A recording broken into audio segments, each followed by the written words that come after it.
Now you've got a few things, and we'll hold up pictures as well, that you brought with you today. I'd like you to hold them up and talk about them with the audience. Okay. You've got some pins first. Yes.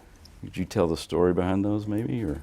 Yeah, certainly. These are pins that I was in my 30s, I believe 35-ish, and I broke my hip, a stress fracture from running.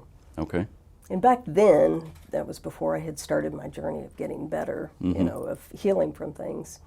But back then, I didn't know how to process anger. I didn't know how to process pain, that whatever was happening in my life. And what I did was I ran to the point that I cracked my own hip. Wow.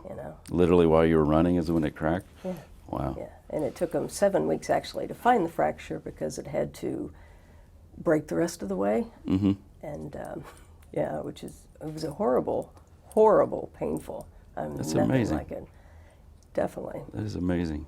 But it just it signifies what at least my first 40 years were like. They were just a whole lot of pain, very quiet pain, but it was very painful. Now, do you run today? Did you go back to running, or did that cause you to give it up? And No, it didn't cause me to give it up. I do run some, not near as much as I'd like to. But now, and I don't run to excess. On a lighter note, like they say with the Bionic Woman, they built it better than you Right. got from Mother Right. Nature. Right.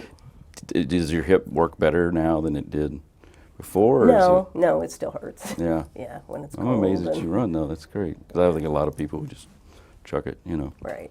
And you have a T-shirt Yes. as well. Can Yeah. you hold And that this up? is the better part, I think. Sure. This is a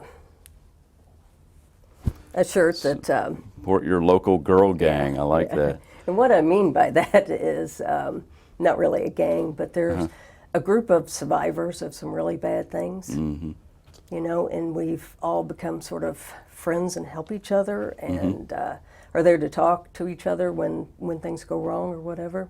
And that's kind of my my posse now, my gang or whatever you want to call it. But it feels really good to have a group that you can actually identify with and be able to help and be able to work with professionally and just friends.